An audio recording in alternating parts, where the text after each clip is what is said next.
Welcome into the latest Mac and Mose. Andy McNamara, joined by the editor-in-chief of GoDucks.com, Rob Mosley. We're here to discuss Oregon's game at USC. It was the Trojans 45, the Ducks 20. This was a game, Rob, where, like many games this season, unfortunately, the Ducks have dug themselves a hole early, gotten behind in the first quarter, and we've seen a couple times where they've been able to scrap back. This was not one of those games, unfortunately. It just seems like maybe a step back for the Ducks this week. It reminded me a little bit of the Cal game a few weeks back, where Cal got out to this big lead and then Oregon just, found some resolve and really came back. This one didn't happen that way. Yeah, I started to have the same feeling it was going to be like the Cal game, because that second touchdown drive, Justin Herbert really starts clicking. He goes, I think, 8 of 10 on the drive, 62 yards. There's a couple run plays, throws a touchdown. Really, working the ball to Farrell Brown.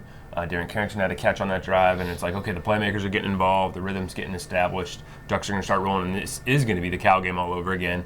Hopefully with a different result. Instead, it ended up feeling more like Washington State, where it got in an early hole, and then things just cascaded out of control after that. The way SC ran the ball, that was really a tough challenge for Oregon's defense. Going into this game, I think everybody knew that USC had talent on both sides of the ball. They were very balanced, not super dynamic, but had some big time players, and then their depth is strong. It's USC.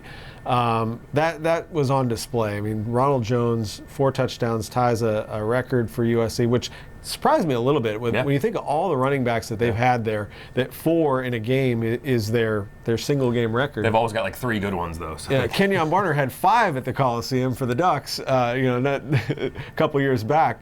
But yeah, they've always had multiple backs. He had some just really damaging runs that it seemed like Oregon was able to hold a little bit, and then all of a sudden he'd break one, and he never went down on first contact. Very impressive player. And offensively, as you mentioned, that one drive by Herbert, there were a couple other instances, if not for drops, he probably has another 150 yards passing in this one. There was a key drop early by Darren Carrington on a beautiful long ball. There was a great ball to Jaylen Brown that Adoree Jackson made some ridiculous play on, but also put right on the money. And then Herbert wasn't perfect either. He got flushed a couple times, got under pressure. One time he threw it, he sort of panicked through, which we don't normally see from him, and it should have been intercepted. It was not. So he was not perfect either. The running game never got going, and there were really no elements on offense that had any sort of consistency for the entire game. Yeah, Mark Halford says, the margin for error now going forward is 0, because the Ducks want to try to play in the postseason, and that means going 3-0. Well, their margin for error for the last month has been 0, really. I mean, he always talks about how there's, a million things to clean up, and most weeks, all million things have to go right for this team to overcome what are 2 fundamental truths of football. To be successful, you got to run the ball and you got to stop the run. And this team can't run the ball with its youth on the offensive line most weeks, and can't stop the run with its injuries in the front 7 most weeks. And so when you can't do those 2 fundamentals, you got to do everything else right. And that's really hard to do, and it obviously isn't happening. So 3 weeks left. Still try to plug those gaps and overcome those deficiencies, but. The offensive line just needs to keep growing up, and the D-line needs to get as healthy as it can possibly get. On a bright note, I guess, defensively for Oregon, they give up 45 points. But if you want to look at the positives, Troy Dye, another impressive game. Brendan Schooler got schooled, if you will, on one long run by Jones. A2 Andy Mack. But that play aside, I thought he played really well. Had his Pac-12 leading, tying for the Pac-12 lead with 4 interceptions on the season. Made a nice play. Had another play.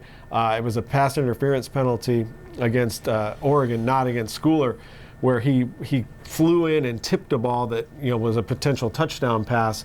So more encouraging signs from him. Really, when you look at the quarterback for USC, Darnold, very impressive redshirt freshman, and he played well. But his numbers weren't gaudy at all. He managed the game well, but if Oregon had one area of their defense that I think they can maybe take some positives away, it was the secondary. Absolutely. I mean, that Arion Springs, Ugo Amadi made more plays, it felt like, in that one game And it was, half a dozen. It wasn't an overwhelming number, but then it felt like we've seen maybe in the last month. I mean, like Oregon's corners, I think, still don't have an interception on the season, right? But to see those guys get in there and break up a few balls and, even one of them negated by penalty was good. I mean, Troy Dye continues to be a bright spot, too. Leads the team in tackles. He's got double-digit tackles for the third game in a row. He's the first guy to do that for Oregon in at least 4 years since Michael Clay. Leads the team in tackles. I think he's second in the Pac-12 now in tackles per game. He and Schooler are 1-2 in tackles for Oregon. They're both true freshmen. This is the only defense in the country with freshmen 1-2 in tackles. So it just tells you how, there's talent here. There's young talent that's been recruited the last couple of years. But again, the Ducks are really paying the price right now for just not getting enough impact from those fourth-year, fifth-year guys that you'd expect to be the bedrock of this team right now. True sophomore Ugo Amadi was tasked with Juju Smith-Schuster for a lot of this game. I thought he did an excellent job, while some other players had gaudy numbers for the second time I've used the word gaudy. And we're a one-take operation, so we're not going to scrap that. But impressive numbers for some of their players. Smith-Schuster was not one of them, and maybe this is a game that Ugo can really build on, and he's been put back in the starting lineup in place of Arion Springs, and that has to be a big confidence boost to a guy like that. Well, that was one of the most confounding things to me was how good he was in preseason camp. I mean, I really thought he was ready to take the next step, and it just wasn't quite there the first few weeks of the season, and so they made some adjustments defensively. Tyree Robinson moves down to corner, but he does look like maybe starting to get his feet under him a little bit. The confidence is everything for those guys. A guy like Arion Springs too. You can see, those guys are to the point now where they give up a couple plays and their head starts to drop a little bit, and they need some positive affirmation. So maybe a game like that, will be something to build on. You look ahead, Stanford, Utah, Oregon State. These aren't pass-happy offenses. So, that's the bad news for an Oregon defense that can't stop the run right now. They're probably going to see a ton of the run game. But given the way those teams pass the ball and the way Oregon's corners are kind of trending, maybe those guys can get in on a few plays and start to really build some confidence, both for the short term and the long term. We've talked about it a little bit this season, just sort of a leadership void for this particular edition of the Oregon Ducks, and a lot of that has to do with really the true leaders on this team. This particular team are either freshmen or injured veterans. Right. And Johnny Reagan, Dwayne Stanford. Devin Allen even, who's not a real vocal guy, but just brings a sort of energy out there to practice that is infectious. And, if you had to take, one sort of moment of the season that really might have, you could almost point to and say this is a little bit of a turning point is when Devin got hurt at Nebraska in that game on a special teams play.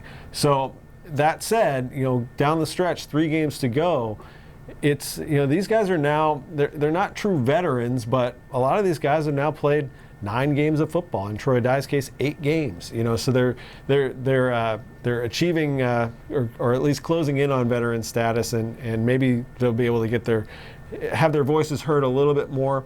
After the game, Johnny Munt commented about how he went over to Justin Herbert and saw his head down and was like, "Hey, you're the quarterback. You got to go yell at somebody if you need to." And I thought that was a real telling thing about how this team kind of understands that there are some areas that they've got to improve in, and that's a positive. Yeah, I think more in terms of in the weight room in January or on the practice fields next June. You want Justin Herbert being that guy that's saying, "No, hey, we're getting together to throw." You want Troy Dye saying that we're going to get together and run through our defensive stuff, and everybody listening. And so the more and more those guys can build up credibility with their play over the rest of this season. Those are the voices you want in the locker room, because there are going to be some good veterans coming back to this team. You look at a Henry Mondu, maybe like a Charles Nelson, Tyrell Crosby perhaps, depending on the decision he makes this offseason. Those are quiet guys. So again, the most vocal guys, the guys with the most playing credibility and who are most vocal, are going to be young guys. So they need to really take ownership of this team in the next few weeks. Ducks fall at the LA Coliseum by a final once again, 45-20. They are back home. Believe it or not, it's the final home game of the 2016 regular season now probably for Oregon as they take on Stanford. It's 1 o'clock. It's Pac-12 Networks Saturday at Autzen. Weather forecast is good, and still tickets available. So if you're Oregon Stanford, it's still a chance to see Royce Freeman, Christian McCaffrey. I mean, this game on the schedule a few months back. It was going to be 7:30 at ESPN. Exactly. You never would have thought this would have been a 1 o'clock on Pac-12 Network, but that's what it is, and we hope to see you out there. In the meantime, if you have any questions for us, you can reach us via Twitter. It's probably the best way. I'm at McNamara UO. He is at Duck Football. Until next time, we'll see you.